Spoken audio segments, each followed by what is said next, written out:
Ini adalah kisah tentang makhluk abadi terlemah. Meskipun ia seekor naga, kekuatan sihirnya begitu lemah hingga ia hanya mampu menghembuskan awan. Karena itu, para dewa agung di surga tak pernah memperhatikannya. Hal ini membuat sang naga kecil sangat sedih. Ia pun memutuskan untuk melarikan diri ke dunia manusia. Namun, naga kecil yang kabur ke bumi tanpa izin itu segera diburu oleh pasukan langit. Dalam keadaan terluka, sang naga bersembunyi di rumah seorang petani untuk menghindari pengejaran dari langit. Tetapi suara benturan keras saat ia jatuh menarik perhatian seorang anak laki-laki bernama Aang. Sayangnya, Aang buta. Jadi ia tak menyadari bahwa seekor naga terluka bersembunyi di dekatnya.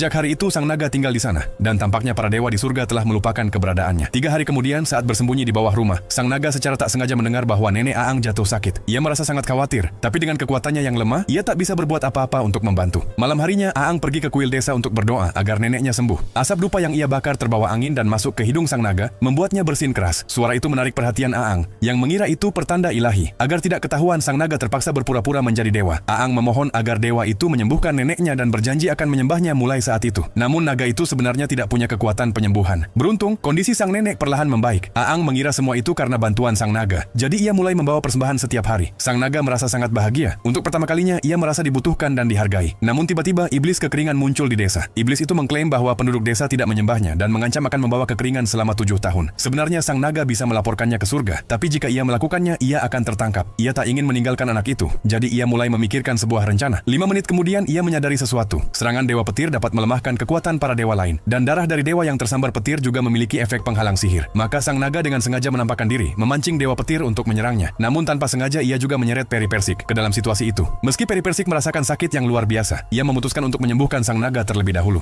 Naga itu khawatir rencananya akan gagal. Jadi ia mengaku semuanya kepada sang peri. Tetapi Peri Persik memutuskan untuk mengambil alih situasi. Ia lalu memerintahkan seseorang untuk menangkap iblis kekeringan itu. Saat pergi bersama iblis yang tertangkap, Tuan Muda Lu berkata kepada sang naga bahwa berkat darahnya, mereka bisa dengan mudah mengalahkan iblis tersebut. Naga itu merasa sangat gembira. Ia kembali merasa dibutuhkan. Hal itu juga mengingatkannya akan tugasnya sebagai makhluk abadi. Setelah menatap Aang untuk terakhir kalinya, sang naga memutuskan untuk mengikuti Dewa Petir kembali ke surga. Namun saat Dewa Petir hendak pergi bersamanya, Peri Persik menghentikan mereka. Ia mengingatkan Dewa Petir agar lebih memperhatikan bawahannya yang lemah. Namun Dewa Petir hanya tersenyum dan berkata bahwa tanpa seizinnya, sang naga tak akan pernah bisa melarikan diri. Jika ia tak menahan diri, naga itu sudah lama mati tersambar petirnya. Lalu dalam sekejap cahaya, Dewa Petir lenyap bersama sang naga. Barulah Peri Persik menyadari bahwa selama ini Dewa Petir sebenarnya sedang membimbing sang naga untuk tumbuh dan menjadi lebih kuat dengan caranya sendiri.